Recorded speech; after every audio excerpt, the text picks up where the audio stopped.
There, NLM 545. It's Mitch Menchaca, and I'm coming to you live from Music Hall in Tucson, Arizona, where I've spent the day being with arts and cultural leaders in Southern Arizona, and just took in a performance of the Tucson Symphony Orchestra.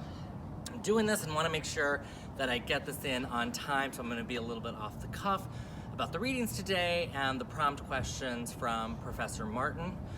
We're talking about volunteer recruitment, retention, organizations and the sizes, and how that all plays into volunteers' motivation, size of organizations, whether they have professional staff or not professional staff. And I'm going to go back into some of my wheelhouse as an orchestra professional. In the orchestra world, you have what's called leagues or guilds or affiliates that are there to help orchestras raise money, do special programming. In some orchestras, those volunteer groups are just run by the affiliates of the leagues, and some have professional staff based on the size of budgets. And I think that size of organizations really play into that role about those organizations being successful. The Tucson Symphony Orchestra has a league that's all volunteers, actually made up of past board members who are trying to raise money, do special programming for the orchestra because they believe in it. It was a pipeline from board member to the league.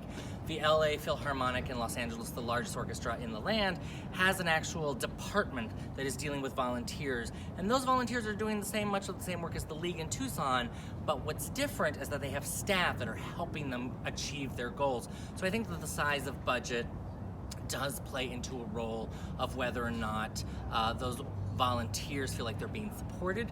The league, such as here in Tucson, is doing it all by themselves, and again, Los Angeles Philharmonic is having staff promote it. I think another thing that was interesting in the reading are those that are doing ongoing work versus episodic work. I once volunteered for the Medtronics Triathlon in Minneapolis, Minnesota, where my job was to paint numbers on people's bodies as they entered the triathlon. That was my volunteer gig. It was a one-time only. I wanted to volunteer there, so I did it. I wasn't planning to be recruited or retained for future years, versus those organizations who are doing day-to-day work, or for instance, here at Music Hall, we have volunteers who are ushers who do this every day. So I think also the role of what the volunteer is doing plays into it. That was mentioned in the readings. So I'm going to leave it at there because they're shutting up the theater, and look forward to hearing your comments about what your volunteer motivations, recruitment, and retention are out there. So look forward to hearing and reading your post. Thank you.